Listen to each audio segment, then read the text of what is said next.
All right, guys, we got this. Let's go. Gun wide trip sweep. Pros X go. On one. On one. Ready? Ready.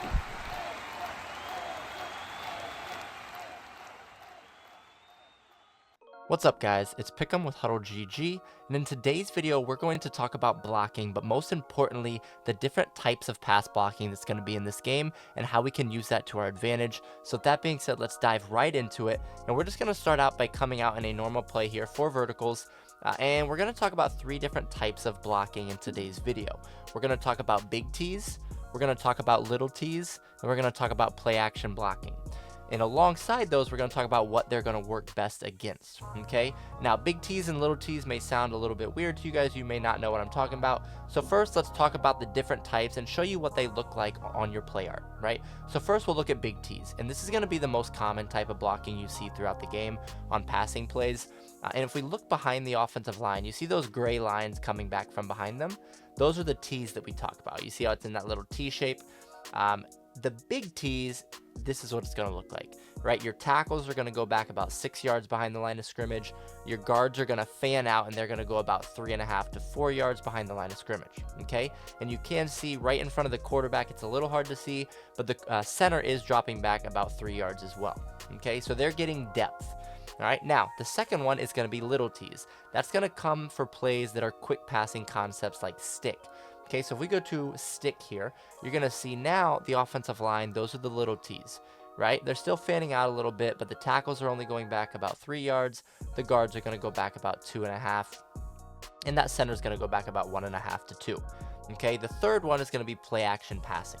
Okay, so play action, we're just going to go a play action play here, and now you can see that those T's are moving forward, and this is actually going to attack the defense a little bit differently, and it can be very useful against certain types of pressures, and we'll talk about that here in this video. Now, before we go any further, make sure to hit that like button and subscribe to the channel, as we upload exclusive videos every Monday, Wednesday, and Friday for those who are subscribed. It's completely free and something you don't want to miss out on each week. Okay, so first let's go back to the first one, right? We're going to talk about big T's first, and what do big T's work best against? And we're going to talk about edge pressure, right? Whether it's edge threat elite or if it's a slot corner coming off the edge, this is going to be your best base play or base blocking type to block those types of pressures, right? Why do I say base blocking type? Because you can't just call this play and expect it to block every blitz in the game, right? So if they are blitzing certain things, we still will need to ID certain players at times, double team, depending on what your opponent is doing. But this is going to be the best starting point if your opponent is sending edge pressure, okay? I mentioned edge threat elite because with edge threat elite, we also want our tackles getting depth, because the longer it takes the defensive end to engage with your tackle, the more chance you have of stopping an edge threat elite guy, right? You, as a defensive player, want that edge threat elite guy to make contact immediately with the tackle. So us getting depth here is going to help us out a lot. So here on defense, we are in a DB fire type look, right? So I am going to ID this slot corner over here to the left, but what you're going to see is if we just leave this stock blocking, this is going to give us the best opportunity to block something like DB fire where they are sending both slot corners, right? Because again, our tackles are getting depth, our guards are going to be able to get wide and get deep to get the defensive ends. So what you'll see here is if we say hike, you're going to see that we're able to pick that up and at least get a hat on a hat. Right now, there are going to be times where your opponent's going to shed, and again, we can block extra people if we want, but I wanted to show you that just with the depth of these blocking assignments, if you look at this right tackle here, number 71, right, as soon as they say hike, he's taking steps backwards, which allows him to get into really good position to block this guy off the edge, right? So again, you see here, all we did was ID the left of screen corner, which also tells our left tackle to get out there, but you also see how 62, right? You see how 62 is able to get depth and get wide to pick up that defensive end. And again, we get a hat on a hat. And when we're talking about blocking, it's always key to get a hat on a hat. Sheds are going to happen, but if we can get a hat on a hat, get a man on a man, and make sure that no one's running free at our quarterback, that's going to be a win for us, okay? Now, I will show you here that if we go to a play like stick, right, And we do that same exact thing where we're going to ID this guy over here to the left. At times, because we have the little T's now, our tackles aren't going to get as much depth. So it is going to give our opponent a better shot at getting in with these types of pressures, right? So if we call hike here in a little T type play with the same pressure we just talked about in the last one, you can see that now our right tackle doesn't get that depth on the right side of the screen. So if we go look at this over here, again, the right tackle, the guy we looked at in the last replay, 71, now he's not getting the depth, right? He's not backing up. Our guard isn't fanning out and getting depth as well. So that's just going to give that slot corner a much better chance to come off the edge and get in there for the sack. Now, I can't guarantee you that it'll never pick it up. But again, statistically, you're going to be much better off to pick a play that has the deep or the big T's if your opponent is sending that pressure off the edge. Now, when we're talking about the little T's, what is that helpful against, right? That's going to be helpful against inside pressure, right? So one thing that is very popular right now in dollar as well is free safety zone blitz, right? They're going to press, pinch their line, and it's going to look something like this, and they're trying to get this A-gap pressure, okay? But if we are in stick now with our little T's, right, you're going to see that we have the ability to pick this up a lot better when we do have these little T's as opposed to when we have the big T's, right? So again, big T's, we're going to be really focusing on stopping that edge pressure. Little T's, we're going to be focused on the interior pressure, right? So here, if they're trying to send that A gap, again, we're not doing anything special. We're not blocking any extra people. But what you'll see here is our guard is going to be in much better position, again, to get hands on that blitzing linebacker.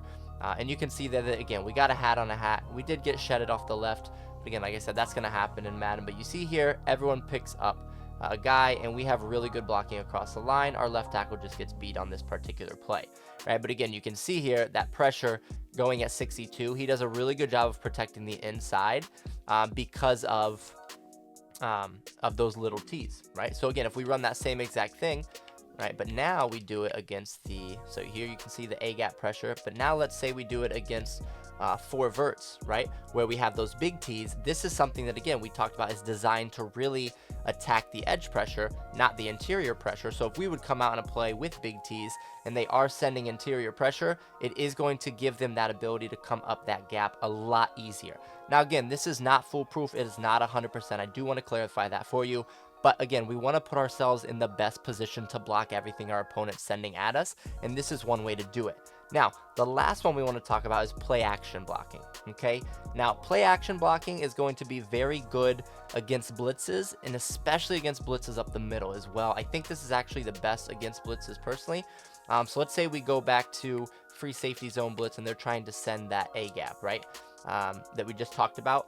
If we are in play action, this is going to be the best blocking for these style of blitzes, okay? Now, again, the little T's are going to do a good job, so if you don't want to come out in a play action play every time, you can always use those little T's as well to help out. But play action, you're going to see we're going to have, first of all, the ability for our running back to make that block as well, and it's going to give us plenty of time to move around in the pocket.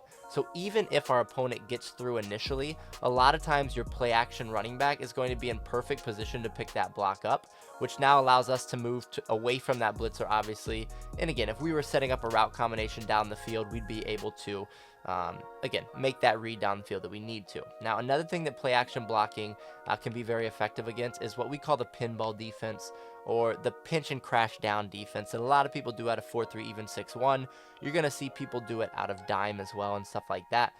So again, what they're going to do, let's say we're in 4 verticals, right? And we have the normal big T blocking, right? If people pinch and crash their line down like this, they're only going to send the 4, but if we say hike, you're going to see it's going to be very chaotic. They're going to be dropping back into our lap, and it's just going to be tough to really feel comfortable in the pocket if your opponent is sending a pressure like this, right? Again, and the reason it works is if you see here, our left tackle and our right tackle are not able to engage initially at all, so they're really sending 4-on-3, right? They're crashing all 4 of their linemen down against our 3 interior linemen, and then they're just hoping for disengages, loops around, and you're going to see a lot of chaotic pressure with that. Again, one way to really attack that is by using play action blocking. So if they set up that same exact defense here, where they're pinching and crashing down, if we come out in this play action play, what you're going to see is it's going to do a much better job of blocking and allowing us the time in the pocket where it's not as chaotic. It's not, I'm hoping they block, right? Because here with play action blocking, they're attacking forward first, right? So you see our offensive line is attacking them rather than sinking back and getting depth, right? So again, in these types of situations, we want the offensive line to attack.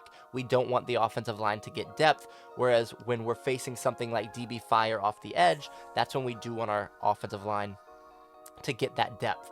Now, like I said, the big T's are going to be something that you see more often than anything else in this game, but you do want to make sure that you look through your playbooks to see what types of plays you have that have the little T's, and also what types of play action plays you have that you can really utilize to attack different defenses and different pressures that your opponent is sending after you. And if you're interested in getting better at Madden, make sure to join our free Discord by going to HuddleGG/Discord. Have a great day.